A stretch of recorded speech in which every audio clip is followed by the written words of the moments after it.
What's up? I'm Cam. I'm Ryan. Maya, Kathy. Tiffany. Michael. Alright, so when you think of communicating, the first thing you think of is it's a back and forth conversation between two people. But little do you know, effective communications involves so many things. Huffington Post actually reported that effective communication only involves 93% of nonverbal. Nonverbal includes hand gestures, eye contact, visual aids, anything, and only 7% is verbal. So what I'm going to do is I'm going to give you 5 examples of how to be an effective communicator. The first thing is listening. Listening involves closing your mouth. And the funny thing I try to remember with listening is God gave you 2 ears and 1 mouth. If you don't listen to what your counterpart is saying, how can you understand what's going on in the conversation? And the funny thing is with listening, we tend to, instead of listening to the person, we tend to think of what we're going to say next rather than actually paying attention to things that are coming out their mouth. And I know for myself, I'm guilty of that.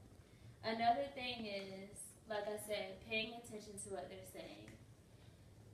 Clearly someone knows when you're not paying attention, when you're off doing other things, when you're trying to do something else or you're walking away. That can be an easy indicator if you're not paying attention and you're not having an effective communication. Another thing is 3, know your audience. Know, okay, if I'm having a formal conversation with my boss, I speak a certain way, I stand tall, I do a lot of formal things. Rather than, oh, I'm just talking to my friend, I'm talking in slang. You have to know your audience to have an effective communication. In other words, the conversation will just be scratch. Another thing, remember that the message that is said isn't necessarily the message that's received.